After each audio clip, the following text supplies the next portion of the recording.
Welcome to the 9PL podcast, where we deep dive into the world of the Your Hub Nines Premier League and bring you the latest updates, insights and discussions. Today we're interviewing Brisbane Qualifying team Titan of Coal with Titan Industries CEO Troy and captain coach, water runner, winger, you name it, Todd Carney. Thank you fellas for joining me. Thank you. So tell us a little bit about, well, firstly the footy team. I mean, you went over to Vegas, one game in Vegas, one comp, and one win. But tell us about Titans of Coal and the footy team. Well, Titans of Coal, where did it come from? Honestly, by chance, I opened up my emails one day and I had an email there from the NRL asking me if I wanted to put a team into Vegas Nines. At first, I thought this was either a spam email or a joke, and I had to do a bit of due diligence to find out if it was legitimate or not. Yeah. And when we found out it was legitimate, I got excited. I got keen. I took the idea to the senior leadership of the company and more or less got laughed at the get-go. Like, we're not doing this. Why are we doing this? Yeah. Who, when, why? All the questions come at me, and I answered really with one question back: why not? Yeah. When are we going to get this opportunity again? So we went for it. A few pushes. We got the rest of the team. Well, I shouldn't say the rest of the team. Not everybody was on board, but I got enough people behind me to give me a hand, and we pulled players together. We pulled sponsors together, and we got on a plane and we flew to Vegas. Me and Dawsey were on the plane from Rockhampton. All the way down to Brisbane and then across to Vegas. That's all we talked about on the entire flight. And after the comp, after we won, we had a guy walk up to us in the stadium, and he come up and he goes, "Oh, can I grab a photo?" We're sitting with Todd, and Todd's like, "Yeah, no problem." No, not you, Todd. Can I get a photo of these boys? Can I get a photo of these boys? I was on the plane and I heard you talk about it the whole way over. Yeah, right. And then saw us down on the field when we were getting announced. So. Straight to stardom, mate. Yeah. It was an extremely nerving moment for me when I first got to our motel. The first guys that I see at the elevator is a group of our players that I'd strung together. It was the first time I met them. And they looked like they were a week old. Their eyes were hanging out their head. They were tired. They were wrecked. They'd been in Vegas for a couple of nights. I think they had a bit of trouble with their flight on the way over, and they more or less been enjoying. Yeah, it was a bad sleep. It wasn't nights out. been enjoying themselves for a couple of days, and I started stressing like, oh no, I've just pulled a ragtag group of blokes together. It's in Vegas. Yeah. How are we gonna go performing on a football field? But next day we met up, did a training run. Wasn't too much coaching required from me or Dawsey. Todd and Kyle Laybut pretty well took the lead, pulled the team together, talked about how they're going to do it. Yeah, well, Jesus, it's like having State of Origin when Mal Meninga was overseeing it. You get Jonathan Thurston and Cooper Kroll gives good recruitment. Yeah, I didn't. Yeah, there was no coaching required. I didn't have to teach these guys anything about how to play the game. And I did like I said, I was stressed because a lot of the sponsors that I pulled together were personal friends of mine, people I knew through business. They had pretty good connections to all of them. Yeah. And I was worried, and the people that were doubting me when I come over, the guys at home that had, more or less laughed at the idea of, "Troy, why are you putting a team together to go to Vegas?" I was nervous that we weren't going to perform on the field, so I sent out a dad text to the entire team on our group chat, more or less. "Please, let's not drink tonight. Can we please?" That would have landed well. Yeah, can we please get a good rest? Can we please drink some water? Yeah. Can we please be ready to play? And testament to the entire team, they followed suit. They all got a good night rest, rocked up, ready to go. And we played our first game. And I still remember Todd walking off the field, grinning from ear to ear, just pumped up, going, "We got this. We can win this. We can do this. We can go the whole way." Yeah, it was cool. I knew. Yeah. When we got momentum through the rest of the 2 days, and went undefeated and took it home. World champs. Would have been, world champs. We haven't played in the Premier League Nines yet. You'll get a chance to do that obviously now. But I suppose you were, naming rights for that whole thing as well. Like how give us the background a little bit on, Titan IND and I suppose your role there being the CEO and I suppose the stress of it, like you were saying sort of before into that team. I guess the stress was finding sponsors because I got told straight away that Titan wasn't allowed to pay for the entire thing on their own. Yeah. But yeah, Titan ID, we're a maintenance labour solution company. We work in transport industry, marine industry, agriculture industry, and then massively in the mining industry. We span across Australia, from Queensland to WA, down in New South Wales. In my role, I'm the CEO, founding director. Myself and my partner Lisa have built it from the ground up. Unreal. And how have you found that? As in, starting something like that and going across Australia is not, no slouch. Like it's pretty tricky. So the growth that you've seen over the course of 8 years, is it? 6 years, Titan 6 ID, years? 6, 7 years, yeah. It's been extremely challenging. Yeah. On all of my relationships, friends, family, my partner. It's been a journey. It's been great. I haven't done it on my own. I've had a lot of good people, a lot of help. Yeah. Met the right people along the way. So Yeah. yeah. And what will your role be, Toddy, with this team? Obviously, you went over to Vegas. You would have enjoyed your time, albeit you would have been one of those ones who actually didn't go out and have a drink and got a decent night rest. But how did you find that experience over there with this group of boys? Yeah, it was good because when I first reached out to Luke Schramer and asked how I could get a gig to go to Vegas, and he put me on to Troy, and sort of one thing led to another, and he had 2 spots. So I just sort of picked right because I thought about Birdie, but I thought me and Birdie in Vegas, I'm 2 years sober. I'm gonna test myself with Birdie, and I reached out to Jacob Miller. He was interested at first, and then I spoke to Cody because I was trying to get 3, and then me and Cody ended up going, so it was cool. Cody's a really good dude, and we roomed together and got there. First met Troy. I only had conversations with him through the group chat or just through, never didn't know who I was meeting, didn't know. I knew the boys, obviously. Carlin, I was at the Pride with him, knew Kyle, knew the other names from the other players. And I was obviously going the unknown for me, but going to Vegas was a big step for me. Last time I was in Vegas was in 2010. Yeah, right. And I don't remember it. So it was good for me. And I just got back from America. I had my honeymoon. So it was 2 weeks after. I said to Susie, can I go? Oh, what's 2? Well, that's why you missed the Nines Yeah, issue. yeah. I was on my honeymoon. I said, oh, can I go back to America? And she goes, if you want, do what you want to do. So it was good. Got over there and I met the boys the first night, and then we had the training the next day, and it was cool. And it was hats off to obviously the boys, but also Troy to send out that message. When it come through, I just thought back to my old days. If I got that message in Vegas, it would be like, yeah. But the boys were so good. Not red. And I don't know. It was obviously a younger group. Which was cool. I played my part where I could for the boys, but they were exceptional, some of them. Yeah. Obviously, Sops and stuff, they were unbelievable, the tries you scored. But I guess for this part around with the Nines, obviously I've experienced the Nines power from the start. Obviously, me and you are close mates. We played together at the Roosters, so I want to push this as far as I can. And when I knew this opportunity was coming, me and you spoke about even myself putting my own team in, and I thought because I've got the relationship with Troy, and I wanted to give back to him, one for him taking me to Vegas, and that was a cool experience, but also it gives me help, and then I can help Troy, and Troy helps me too. It's one of those things you fall upon people along the way you meet people for a reason, and I feel that when I got and we'll talk about it a bit later about the relationship with me and Troy, that we sort of struck up in Vegas, which is a weird place to struck up, talking about like life and reboot and things like that. But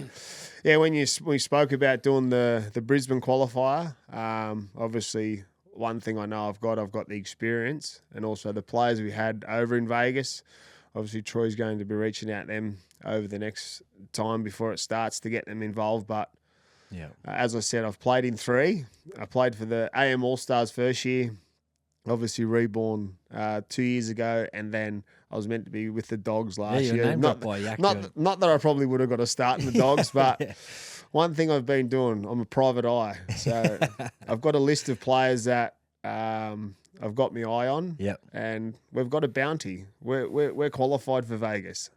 Them teams aren't. Now, I know they want to go to Vegas, some of them boys. There's talk that if they win the Nines Pearl, they're going to That's a big card to play too. So we've got a bounty up our sleeve, but also I think with my respect in the game, and we seen last year.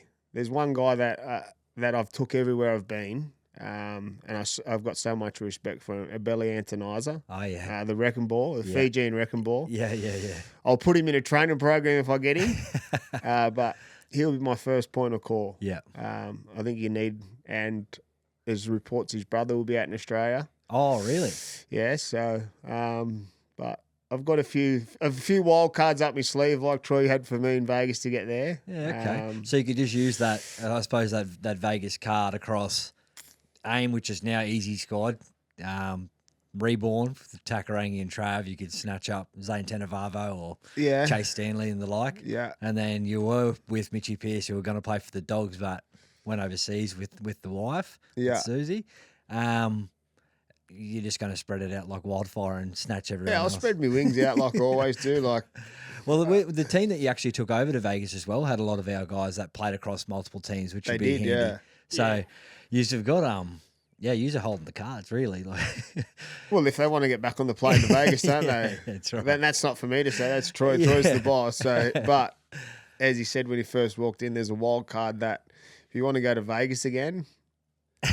You want to go back to back at the world champs. Yeah, that's right. It's time to sign up for 9 Premiers League. Yeah, well, right. it's funnily enough, like even in our first year, which was interesting. We were just chatting about this, just before. I think it might have even been a few weeks ago. We were on a phone call. I remember recognizing your logo, and you're like, "Yeah, no." I said, "How are you going to go with the team?" And I said I could chat to Toddy and see who he can sort of pull together. I know he's sort of chatting to Cody Nelson and Jacob Miller, and there's a few Mullen boys running around. Obviously, a bigger ballets on everyone's hit list. But you'd already sponsored Lukey Sharma's team in his first year as well. So clearly, it's something you're always wanting to give back into footy. And yeah, I've actually got the jersey hanging up in my boardroom in Rocky. Do you? I didn't put it all together till we met in Brisbane there. But yeah, I've known Lukey. Probably 6-7 years now. We've helped each other out. I've helped him find work for players. He's helped me find players for different spots. Right back to, that'd be like 2012, 2013. Yeah. Playing in the Rocky comp. So yeah, a long-standing relationship with Lukey. He's helped me with players for Battle of the Mines teams and other teams I've put together. So, yeah. I think it's crazy how full circle it is. Inaugural team sponsor. Inaugural team player. Player. player. Yeah, that's right. I think we were just talking beforehand. The thing about the Nines is I've been around it now for a little bit. I know where I can go, and I'm not searching retired NRL players. Yeah. I'm going to pick the brains out of the Newcastle comp. Troy's on his way down the Maitland after this. I've played in the Northern Rivers comp for the last 6 years. I'll be putting my hands in there because we look at the Campbelltown team. Yeah. Star-studded on paper. Take us back to the first year AM All-Stars. We're probably more star-studded. It doesn't transfer. Yeah. The old legs don't weigh up against the Dogs, the Marlins. Yeah. The teams like that are young, hungry. Yeah. And I said it's for players that, and I'm not saying these players aren't going to ever play NRL, but it's an opportunity for them to be on a big stage. Yeah. And for you, obviously, I know you want this to become bigger and bigger and bigger. Mm-hmm. For players to be a part of that, it's unreal. Yeah. But you look at, for instance, the poster this year, Yak's face on it with the 25 of the thing. That's cool for a young kid that wants to make it. Yeah. Plus, he's doing plans to make it. He's looking like maybe going to France, but things like that for a player that wants to make it, getting that kind of publicity, and there's lots of publicity around it. Everyone's talking about it. Everyone's trying to, and obviously from retired players, so you get recognised. So for that's why I say, like, for kids that think they're 24, 25, they think their time of making NRL is done. Switch yourself and get aside and start throwing it in because it's cool. Yeah. It's a cool concept. Yeah. No, it's an interesting one because we sort of get either side of the NRL. You get a former NRL player, like you got your RLPAs who have every single player who's a former NRL player, and a Yak wants to play them and beat them. And arguably he did. He was successful at doing that, which is it's this happy medium between it, being that top tier, but also I think the cool part that we see is guys like yourself come back to participate on your own terms. You're not there underneath the contract. You're being pushed into doing something that you're not to say that NRL teams do that at all. The NRL does that at all, but how relaxed blokes are when they come back to have a run around, and some of them actually go, "No, I want to play because I want to still see if I've got it." And they still want to actually have that feeling of what they had when they had the profile as well, which has been a really good experience to have to give that opportunity to guys and friends of ours. And then you see the faces of some of these local league guys who are, like you said, they may not play first grade, but they can play nines and very, very well. Remember the first year at Robina, we all come together, the AIM team, we were having a bit of a laughing about it, and then game one was okay. Then game two, we played against the Brisbane team, and they went hard at Birdie. And then I was on the bench with Birdie, and he goes, if they continue, he goes, I'm going. Yeah. So next tackle, he just goes at him, splits his forehead, finishes the game, walks up to the Robina Hospital because it's literally 500 metres away, gets stitched up, comes back down, wanting to play finals. I'm like, what are you doing? Yeah. He's got like a big stitch around, like strapping around his head. And Pride will six carry you stitch. through. Yeah, like that's how much, like, once you get across the line and you get out there, you've got to obviously try and prove a point. Well, that's the same. Like Birdie did in our second year with Reborn. He Done his Achilles. His Achilles was done. And his calf is coiled up into the back of his shin. I was like, mate, need you to fill out this risk assessment and this insurance form. He's like, I'm going to catch up with Willie up on the deck. And can I do it after? And I was like, I'll call you tomorrow, which is a Sunday. No answer. Call him Monday. Week goes by. I was like, what's going on? He goes, it's not feeling too bad. It's like I can't like walk like flat footed yet. And I was like, what the hell are you doing? But it's exactly that. The outlet was, I want to get back out there because I like hurting people and I want to have a run. Yeah. And then I'm going to do what I used to do, was just go and relax with my mates afterwards and just kick back, which is which is also equally as good. It'd be a great place for someone like Lukey Schramer's boys to get that exposure and add to their highlights reel. Nothing like the space in nines to help your highlights look good. Oh, That's totally. right. Oh, yeah, 100%. Long range try. I guarantee Matty Sops would have a good reel from Vegas if we kept all that footage. Yeah.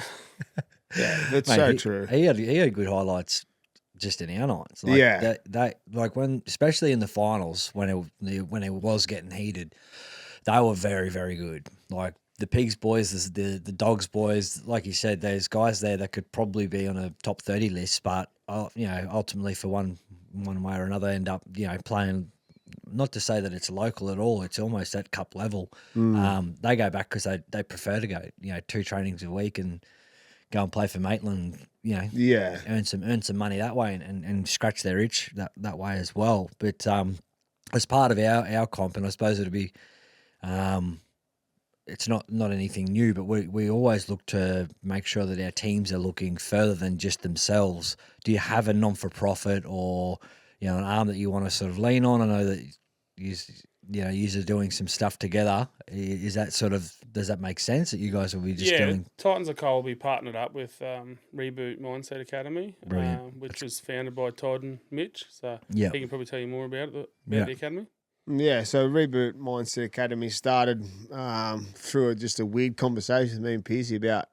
Not like used to have weird conversations. Yeah, different weird conversations. Probably the first time is that around obviously both our change, very different changes. Yeah. And that's obviously we're both 2.5 years sober, a little bit longer, but it's more the mindset stuff. So obviously we put the Mindset Academy. So we've got a psychologist, counsellor, mindset coaches building a program. Yeah. When I was in Vegas, me and Troy, because we weren't drinking, and Troy wasn't on the piss over in Vegas, and we were just having a conversation. We're talking about Reboot, and I had a time to talk. Isn't that crazy? This conversation's happened in Vegas. To talk about his journey and my journey, So and we good. just like connected about it. And Brilliant. fast forward to now, Troy's now on the board of our Reboot Mindset Academy charity. Great. Which is good because we're trying to take Reboot into the mines. To trying to it's not about changing people's lives either. It's about just changing their mindsets and trying to focus on the bigger picture. Yeah. That I always say change is possible because I'm living proof of it. Yeah. Because like when people see the obviously the small change or a big change, it could be small to some people. They only just know me, but then for you, Ant, that know me probably in my deepest times in places, it's a massive change. Yeah. But if we can translate that to younger kids, to older people, that change is possible through one, hard work, but also understanding the way you tick and Yeah. the things you need to do, Yeah. creating good habits, not bad habits, and then also just thinking within, obviously, and then welcoming professional help, people that have been there. And I don't say professional help by getting in a room with a psychologist and they just drum you. It's about lived experience from people that have been there before. And we've got a list of ambassadors that are going to come on board that will be sharing their story. So it's not just myself and Mitch. And Troy, for instance, even though he's on the board, he'd be a great ambassador to tell his story to people that are inspired to do what Troy's doing. So it's not just about rugby league or a sport. It's from all walks of life. Yeah. About actually going into a room and tailoring our program to suit someone, not just, it's not a one-stop shop and you're going and going to deliver it to everyone. We've got to tailor it so it suits the audience. And we're a platform that we can do that because, as I just said, me and Pierce are pretty easy going, and we've got a team behind us now that are capable of, if it's drugs and alcohol, if it's just about mental health, like we've got all these put into one place now. Yeah. So it's tracking them really well, and obviously for the help brilliant. of Troy and Yeah, we're trying, Titan ID's trying to help out with a program for the mining industry and mining towns. It's FIFO lifestyle, Dido lifestyle. It's not all it's cracked up to be sometimes. It's I've it's heard. long, long hours. Really it's tough. a lot of time away from your family. It can be quite isolating at times. Yeah. So, we're keen to help with that and do as much as we can. That's huge, and I think I know that I've been peppering you a few times. I tried for last year's competition, then you didn't play one, and then you also didn't have the time, given that you're getting married. During as well, we wanted to try and do reboot leading up, It's a weak excuse to miss footy. That's right. I know, right? Yeah, sobriety and marriage, switch on. Yeah. But there was and Piercy would be the same. He'd see so many inboxes from me, and we'd go back and forth about trying to set up. So I'm really excited to hear not only for the footy space side of things, because I know that we're going to have a crack at trying to do a pilot in some way, shape or form for this year. But it's not just secluded to just league players. nah. Because it doesn't hold any demographic, mental health, drugs and alcohol abuse. It's across multiple, and Can be two your keys is there. relationship, can be your job. Yeah, That's it. It's unpacking the negative things that you feel. And I've been out of the game, even though I've been coaching and playing. I've been out of a professional game probably, I say, my time in France and England while I wasn't in the limelight here. So say 2015, like I still had struggles away from the game. So I can't always just talk about rugby league. You got to talk about you as a human. Yeah. And I think if that's the best part to do it is talking about just yourself. Forget everyone else. It's about you and the person that you want to reboot. Yeah. And if you can do that, I believe that we've got the tools that will make someone become a better person or become a better dad, better husband, better whatever it is. It's just about that small change. Yeah. Better boss, hopefully. Better Yeah. boss. And I mean that's your day to day, isn't it? Like if whether you're an at home parent or you're a boss or you're just someone who's driving in a truck or at university, whatever. There are small changes that you can make. So I'm pumped about obviously seeing what comes to life at the end of this year. Given that you guys are going to be doing a lot of support work, so to speak, have you got supporters or sponsors who are getting around this Titans of Coal team? Or Yeah, well, like I said, Reboot will be one of our major partners, but we've got a list of people that supported us in Vegas, like Norweld, Bolt Off, Reride, a few others that hopefully will be coming along for the journey again. I've been in talks with them. Nobody's locked in yet, so there is still opportunities if someone's keen to get on board a winning Nines team. and get behind the world champs, mate, I'm all ears. Yeah, Reach absolutely. out. And remember, there's a Vegas bounty. Well, with that bounty, do you have any players that you can actually name drop? Like, I mean, there was a few there. Have you got any players, or if there's, some of our teams have actually got content creators playing with them as well, in their lists. But Well, we won't be having content creators. We're coming to win. I like but like I said, like now that it's official that Titan Titan of Coal will be in the Brisbane Qualifiers. The teams that are ready to go in the main one at the back end of the year, be wary because these little fingers are going to come and. Well, you're assistant coach. You Yeah. did assistant coach. It was Dawsey helped me coach over in Vegas. He's coming again. He's a bit of a content creator, so you'll hear a bit about the Titans of Coal on his podcast Reride. And then as for players, Jimmy Bradley is already locked back in. So over in Vegas, he got the nickname Captain America. Oh yeah, He's got a tough jaw. So yeah, he's locked in. He's there at Maitland Pickers. I'll be down there to see him at training tonight. He's got a list of names for me to check out down there. So you got the board out, scratching names. Yeah, so they better bring their see if they best got game. a passport. Yeah. No, that'll be good. All right. Well, I think there's obviously going to be a bit more of an extension to this conversation as well around your role as the CEO. But lastly, what can we expect? I can only assume that we'll do another recap episode in a couple of months' time. Hopefully by then you've actually got some ink on the paper and Maitland trip's been good and the ransom of what you're doing with the Vegas trip, Toddy, on some of these heads is well, that's the thing. Like, and that's probably the reason why I asked you about the rules. If you play for a qualifying team and that qualifying team doesn't get through, are you allowed to go back to the team that's already qualified? And your answer was yes. So we'll be able to entice players, and I've got a list. Troy's got a list. Yep. I know there's a few guys that like the idea of Vegas.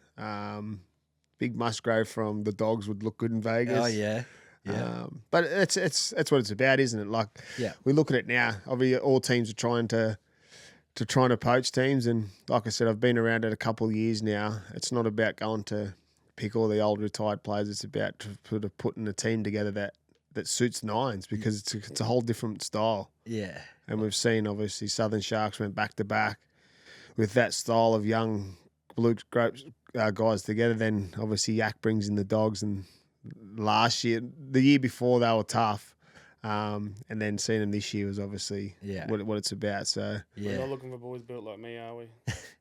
I thought you were playing though. Nah. You're not on that list of Nines 18. is not the space for big boys like me. We'll be looking for a bit more mobile forward back. No, that's fair. Well, I'll wrap up this part of the podcast, be it Titans of Coal. So I'm looking forward to obviously catching back up and appreciate your time. But I will segue into a couple of conversations about you being top dog, obviously, at Titan.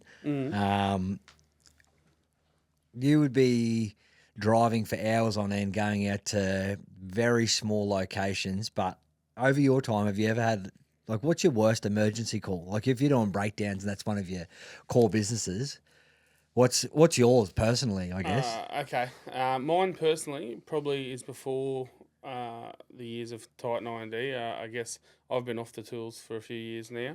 Oh, yeah. Look, I can remember, this is a bit of a story. I think it's 2011 or 2012. I was a young auto electrician working on a mine site up in the Bowen Basin, and big wet season come through, mad floods, and most of the site was cut off. And due to where I lived out of town and a few other people, there's only about 15 people that could get onto site. So we had a mad mission to get machines from out of the pit up to higher ground and out of the water, and get as much fuel as we could to pit pumps and get the pumps running to get the water moved. And there's this one pump on a dam out in a remote part of the mine that was meant to be able to be remotely started to pump water off-site when the conditions are right. There's a certain amount of flow had to be in the river or something like that. Anyway, I couldn't get this pump to start, and they didn't want to let me drive a car out there because it was right out the back of the mine. They didn't deem it safe enough at the time. So they were going to fly a chopper over from Rockhampton to pick me up, fly me in a chopper out to the pump and fix it. I was excited because the only other time I've been in a chopper was strapped to a gurney board looking up, heading to a hospital. So I was keen to get in a chopper, which anyway, they tried to bring the chopper over 3 times, but every time we got diverted for an emergency because there was a lot happening, obviously, with that sort of flooding around. And one of my core skills is sales, so I sold it to the supervisor on site that I could safely get a car there, and I sold it well, and he signed off. We did a risk assessment. I got the sign off, and I had probably the most fun I've ever had on the mine site. Yeah. I got to drive the V8 Cruiser. I think it was 1085 from memory, or 1088. And I got to drive the V8 Cruiser out the back through the black soil tracks and got up there and diagnosed on paper, I called a diagnosed open circuit, but reality was the E-stop was left in, and they nearly brought a chopper out to fly me out to pop an E-stop out. No way. Yeah. That was. I'll never forget that one. Well, if using Vegas comparatively with machinery and equipment, what machine could you match up with a player? I don't know about match with Vegas or a player. All right, bulldozers, tough, strong, very similar to a Ford pack, but not a piece of equipment. I would say there's a real stigma around people on a mine site that work on a particular machine. Yeah. Digger fitters. Digger fitters have got a fair bit of ego. They're a lot like New South Wales Origin players. They think they're unstoppable, but they just don't get it. Yeah. Here we go. Perfect setup. Yeah. So Titans of Coal, tell us about any characters that you might have. I know that you'd sort of said, was it Dawsey? Dawsey was around. Yeah, Dawsey. Oh, look, Titan 9D, we've got a heap of characters, which makes it a great company to work for. But if I had to pick one bloke to talk about, it would be Mitchum Dawes, who Todd met in Vegas. Yeah. What's he like, Lucy? Yeah. Look, Life of the party. yeah. Anyone that knows him knows what I'm talking about. He brings so much energy to this company and to our footy teams. He drives me up the wall with his laissez-faire leadership style sometimes, but it's hard to stay angry at him for long because he is just so lovable. He brings all the smiles, all the laughs, and all the good times. But the man has the worst first night fever I've ever seen in all my friend groups and all my places I've ever been. It doesn't matter where we've got a quarterly executive meeting, a 4 a.m. flight, or we're getting up to go put the boat in and go fishing. He is incapable of going to bed at an ordinary hour and getting a good night's sleep. And when we were over in Vegas, we had one of the big things I wanted to do was finally get my chopper ride because I didn't get my chopper ride to get that pump fixed. So I wanted to get the chopper ride and head out to the Grand Canyon, do the chopper ride. And we were meant to do it at 2 p.m. one afternoon. Due to an issue with Google Maps, we may have ended up at the wrong place. Yeah. So we missed our spot. We made a bit of noise and they looked after us. They rebooked us, but we had to be at the first flight the next morning, which involved going to bed on time. And we went to a show down the strip, and I remember saying to Dawsey, I'm going to bed. Are you going to be right?